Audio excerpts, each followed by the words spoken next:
Hello दोस्तों, सबसे पहले ये न्यूज़ देख लीजिए, उसके बाद रजिस्ट्रेशन प्रोसेस बताइए। 9 का मैं हूँ खुराबाद रिदन भाई। आज मैं आया हूँ UIDAI के ऑफिस और UIDAI के जो CEO हैं श्री भुवनेश कुमार जी आज हमारे साथ है। So first of all it's an honour to meet you. Thank you so much, बहुत बहुत शुक्रिया शो पर आने के लिए।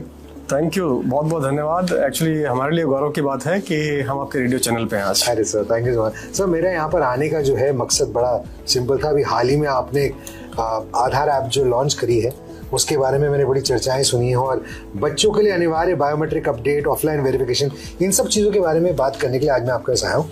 तो पहले तो मुझे बताइए सर, ये जो आधार ऐप काफ़ी चर्चा में है, आम नागरिक के लिए इसमें क्या खास है, क्या नया है?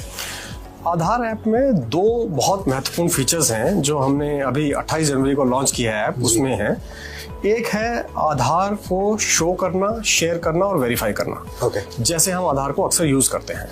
और दूसरा है आधार से जुड़ी हुई सर्विसेज, यानी कि मोबाइल नंबर अपडेट करना और एड्रेस अपडेट करना। तो ये दो अलग अलग फीचर है, मैं इनके बारे में विस्तार से बताऊंगा। क्या बात है। तो मतलब ये जैसे आपने कहा कि शो कर देंगे, मतलब उसमें ऐप में आप दिखा देंगे, तो ये जो सारी की सारी प्रॉब्लम होती थी कि फोटोकॉपी बना के दो आधार, ये सब अब हट जाएगा। आपको लेके भी चलने की जरूरत नहीं है। मतलब अब तो ये है कि अगर आपने आधार भी चेक करता है और आपका चेहरा भी चेक करता है और उसको लाइवनेस भी चेक करता है। अच्छा। और उसके बाद आपके फोन में इंस्टॉल कर देता है, जिसमें आपका आधार पूरी तरह से फोन में आ जाता है, डिजिटल हो जाता है फिजिकल की बजाय। मैंने से लाइवनेस मतलब ये चेक करता है कि आप खुद हो और सामने खड़े हो, आपने कोई फोटो नहीं लगाई हुई अपनी और आपने कोई वीडियो नहीं चलाया हुआ।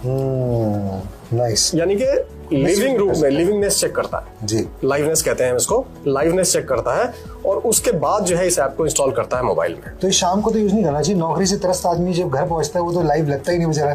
अब उस टाइम पे देखेगा तो ऐप भी कंफ्यूज तो लग ही नहीं रहा। चेहरे से मैच करता है और जो हमारे रिकॉर्ड में चेहरा है और जो चेहरा आप दिखाते हैं और अपनी आंखें एक बार झपकाते हैं तो उससे चेक कर लेता है कि आपका चेहरा है। और सबसे खूबसूरती ये है कि अगर आयु का थोड़ा अंतर भी हो गया है, कई साल पुरानी भी अगर आपकी फोटो है तो भी ये काम करता है। अरे वाह, क्या बात है, वही नहीं। तो सर, ये जो नया आधार ऐप में प्रोफाइल जोड़ने की सुविधा है, ये क्यों शुरू की गई? अभी क्या होता है कि जब परिवार साथ में चलते हैं तो बहुत सारे ऐसे लोग हैं जिनके पास हर एक के पास अलग अलग फोन नहीं है। खासतौर पर छोटे बच्चे होते हैं या ऐसे परिवार हैं जिनकी आर्थिक स्थिति इतनी नहीं है कि घर में अगर 5 लोग हैं तो 5 अलग अलग फोन रख पाए। तो उनके लिए फिर मुश्किल हो जाएगा डिजिटल आधार कैरी करना। फिर इसका मतलब है कि उनको फिर फिजिकल लेके चलना पड़ेगा। जबकि सुविधा इसलिए है कि जो फिजिकल आधार है उसको बंद किया जाए, उसकी जरूरत ना पड़े।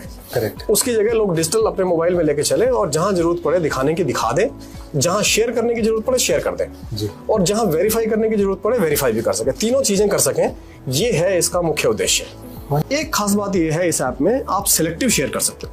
अच्छा। ऐसा नहीं कि सारी। अब जैसे आधार की फोटोकॉपी जब आपने दी तो उसमें 12 अंकों का आधार नंबर पूरा चला जाता है, जो नाम, age, gender, date of birth, address सब जाता है। बिल्कुल। जबकि अगर मान लीजिए सिर्फ इतनी जरूरत है ये चेक करना है कि ये बच्चा है कि नहीं है, तो सिर्फ बताना है कि 18 साल से ऊपर हूँ और केवल उसी का वेरीफाइड क्रेडेंशियल दे सकते हैं जी। पूरा आधार देने की जरूरत नहीं है। मोबाइल नंबर अपडेट करना चाहते हो वो भी बड़ा सिंपल हो गया। हाँ, तो दूसरा फीचर जो मैंने बताया, एक तो हुआ शो, शेयर और वेरीफाई का फीचर। करेक्ट। और दूसरा फीचर है सर्विसेज, आधार से संबंधित सेवाएं जी। यानी कि अभी आज की डेट में मोबाइल नंबर अपडेट करने के लिए सेंटर पे जाना पड़ता है। सर्विसेज लेने के लिए भी फेस से ऑथेंटिकेशन करते हैं कि ये वही व्यक्ति है। करेक्ट। और कोई दूसरा नहीं है। और मोबाइल नंबर को वेरीफाई करते हैं पहले कि ये वही मोबाइल है जो आधार से जुड़ा हुआ है। तो SMS भेज के मोबाइल नंबर वेरीफाई कर लिया और चेहरे से व्यक्ति को प्रमाणित कर लिया, तो हमें ये गारंटी हो गई कि ये वही व्यक्ति सेवा ले रहा है, कोई और नहीं ले रहा उसकी जगह। और दोनों चीजें वेरीफाई करने के बाद हम मोबाइल नंबर अपडेट भी अलाउ करते हैं, एड्रेस अपडेट भी अलाउ करते हैं। यहाँ तक कि एक एड्रेस अपडेट है फैमिली मेंबर के एड्रेस पर आधारित। अच्छा। वैसे तो आपको एड्रेस अपडेट करने के लिए कोई ना कोई डॉक्यूमेंट सबमिट करना होता है। करेक्ट। लेकिन सपोज करिए आपकी बुजुर्ग माता जी अभी किसी छोटे शहर में रहती हैं या गांव में रहती हैं और आपके साथ आके रहने लगी गुड़गांव में, और उनके पास तो कोई डॉक्यूमेंट नहीं, तो कैसे अपना एड्रेस अपडेट करेंगी? तो वो ये कह सकती हैं कि मैं नितिन जी के साथ रहती हूँ और नितिन जी का आधार नंबर ये है और इनका एड्रेस आधार में ये है, और वो रिक्वेस्ट जो है वो आपके पास आ जाएगी, जिसको आप वेरीफाई करेंगे कि हाँ ये मेरे साथ रहती हैं और ये इनका एड्रेस भी जो है मेरा एड्रेस हो जाएगा। तो आपके एड्रेस के बेस पे सीधे हो जाएगा, बिना डॉक्यूमेंट के, फैमिली मेंबर के एड्रेस के बेस पे। बहुत सहूलियत है। किराएदार आके रह सकता है, नई जगह पे उसको एड्रेस चाहिए वो भी ऐसे कर सकता है। तो इसे हमने बोला address update on the basis of address of a family member, यानी कि आपके परिवार के सदस्य के एड्रेस के बेसिस पर आपका एड्रेस अपडेट होना।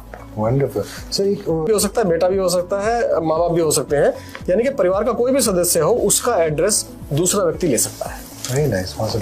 अच्छा, इसमें मैं देख रहा था when I was going to the app कि इसमें कुछ बायोमेट्रिक लॉक अनलॉक फीचर है, वो एग्जैक्टली क्या है? बिल्कुल, इस बात का डर रहता है बहुत सारे लोगों को कि कहीं मेरे आधार का दुरुपयोग ना हो जाए। करेक्ट।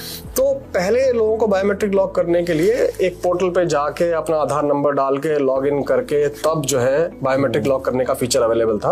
अब वही फीचर आना है, आपका बायोमेट्रिक लॉक हो जाएगा, फिर आपके बायोमेट्रिक का यानी कि आपके फेस का, आपके फिंगर्स का कोई और व्यक्ति दुरुपयोग नहीं कर सकता। ये तो बहुत बढ़िया बात है। और तभी होगा जब आप उसे अनलॉक करेंगे, फिर आप ऑथेंटिकेशन करेंगे, तब आपका जो है वो काम करना शुरू करेगा।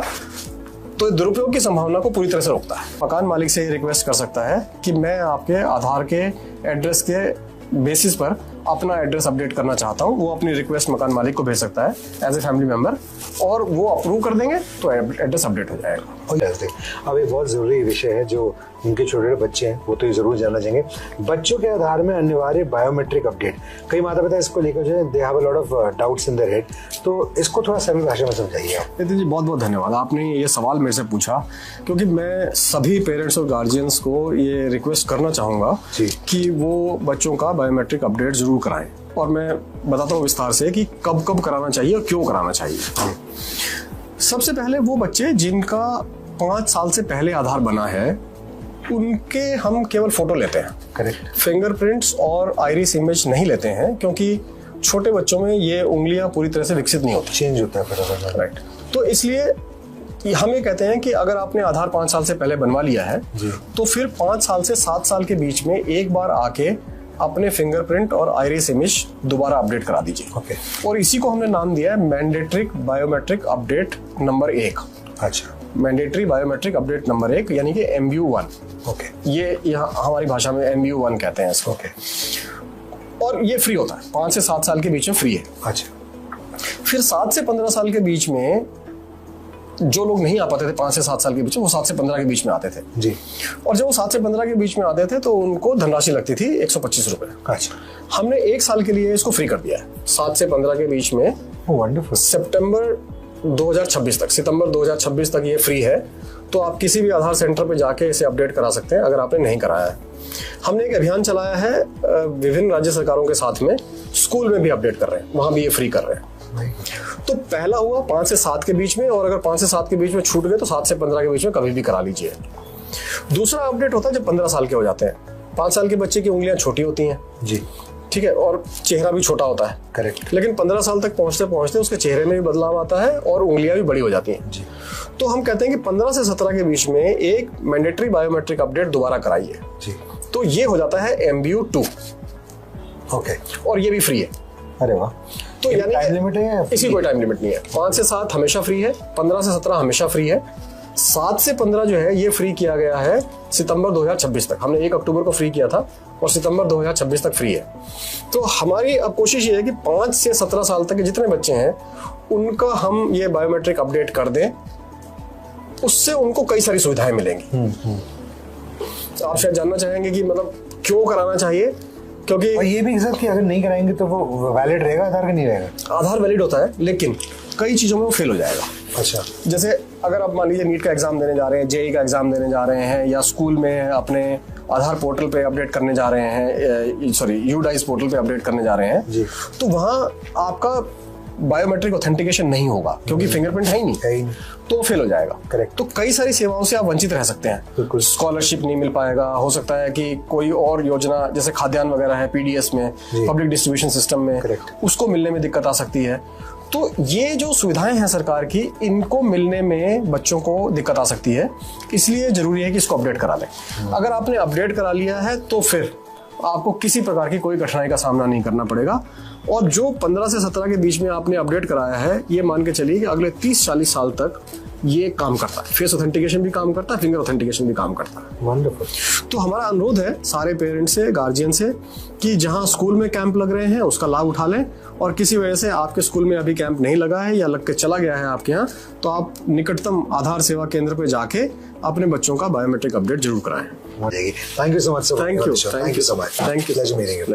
रही मेरे साथ 92% FM का मैं हूं खुराफत रिदिन। जय हिंद, जय भारत। अब आप रजिस्ट्रेशन प्रोसेस देख लीजिए, उसके बाद रजिस्ट्रेशन करवा लीजिए। आपको ये जानकारी देने वाला हूँ किस तरीके से आप आधार यूसीएल के लिए रजिस्ट्रेशन करवा सकते हो और इसमें जो भी सर्विसेज होती हैं इनको कैसे क्या यूज में ला सकते हो।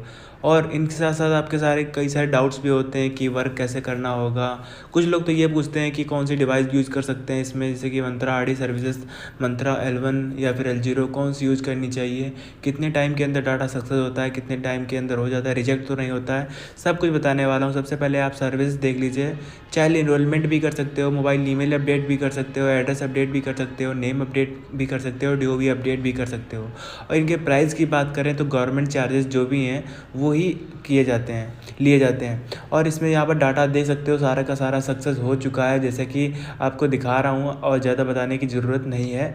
आईडी के लिए रजिस्ट्रेशन कैसे क्या होगा वो अभी बताने वाला हूँ, ध्यान से देखिए। सबसे पहले यहाँ पर स्लिप यहाँ पर अपलोड नहीं होती है, वो टेलीग्राम चैनल पर मिलेगी। टेलीग्राम चैनल कहाँ पर मिलेगा वो आपको इसी वीडियो के डिस्क्रिप्शन में मिल जाएगा, जा कर के ज्वाइन कर लीजिएगा। और यहाँ पर डाटा देख सकते हैं, सारा का सारा सक्सेस हो जाता है और आप लोग देख रहे होंगे खुद ही यहाँ पर। और पुराने मेंबर्स के लिए ये अपडेट थी कि आप ज़्यादा से ज़्यादा डाटा लगाएंगे तभी सक्सेस होगा, ज़्यादा से ज़्यादा आपका वर्क होगा। और डेली डाटा लगाइए, ठीक है।